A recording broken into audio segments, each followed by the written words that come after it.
Okay, here we are on the balcony. It's a lovely day, summer day, and we're going to read another story. And this one is actually in this book, was the first story I ever wrote in this little book. And it's called simply The Sunflower Story. It's written like a fable. Once upon a time, on a spring day, when the earth was moist and warm, there lived in the earth a seed, a large seed, a very special seed, a sunflower seed. And as the earth turned slowly round and round, following the sun, with the soil getting nicely warmed, the seed began to stir, began to wake up from its sleep in the ground. It began to swell, to get puffy, and finally to open. In fact, the seed began to grow and grow until finally it burst up through the ground. It was awake again. It was born. And as the earth moved slowly round and round around the sun, the seed, the very special seed, the sunflower seed, grew and grew and quite simply grew some more. It was until it was noticeably bigger than anything else in the garden. It was bigger than the peas. It was bigger than the tomatoes. It was, in fact, even bigger than the proud corn. If the truth were known, you could hardly miss it from anywhere in the garden. Then, one day, as the children passed by on their way to play, they noticed that the plant, that big plant no one could hardly really not notice, had a face, a very pretty face. A face that was just then opening up. It was in fact growing larger and larger. And then one of the children noticed the face, the plant's lovely face, was turned towards the sun. In fact, it was looking at the sun. And the sun, they knew, was looking down at it. One of the children who noticed said, "Look, it's a sunflower. It loves the sun, and the sun loves it." And so it went, as the moist, warm earth turned slowly round and round, following the sun.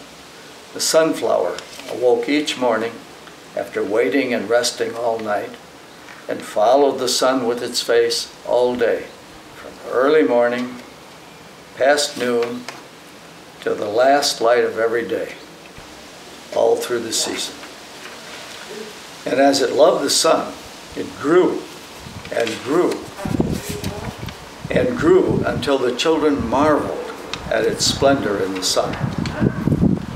Until one day, after a full season of love, the sunflower had grown so full, even to overflowing, so that from the weight of its fullness, the weight of its love, it bowed its head away from the sun, which it loved, toward the earth, the warm, moist earth from which it sprang, and stood there bowed with all its splendor, shining on the earth.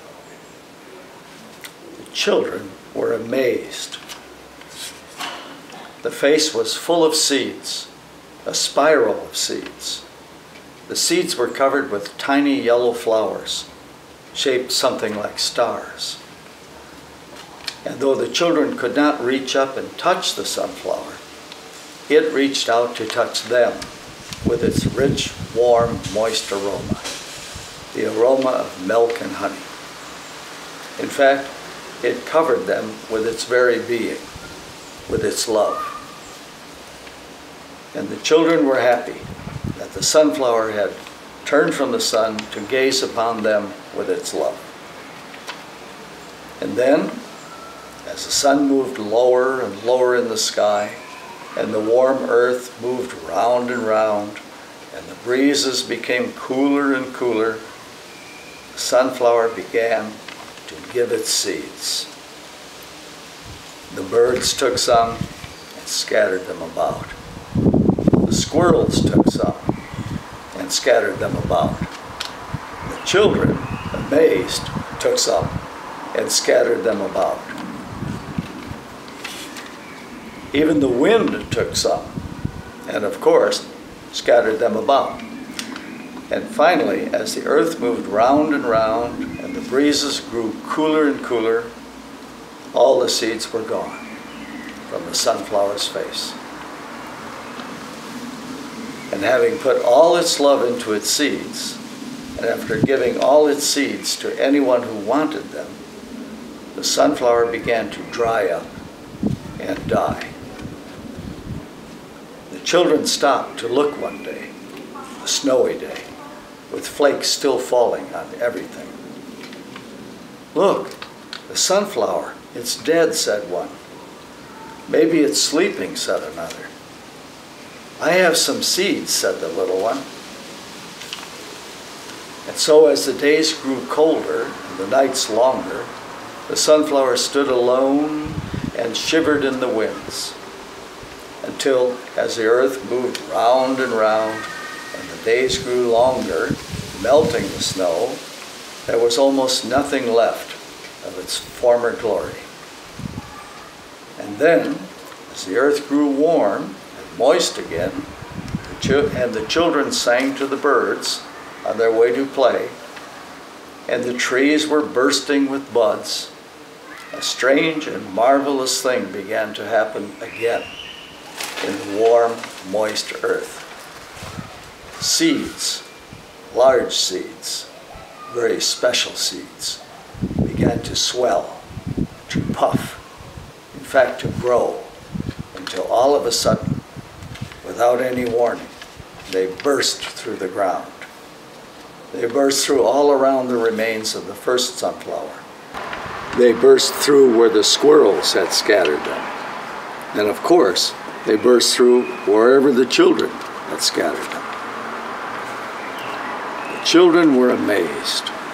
They were happy. They were happy. They didn't know what to say. "It's him, I think," said one.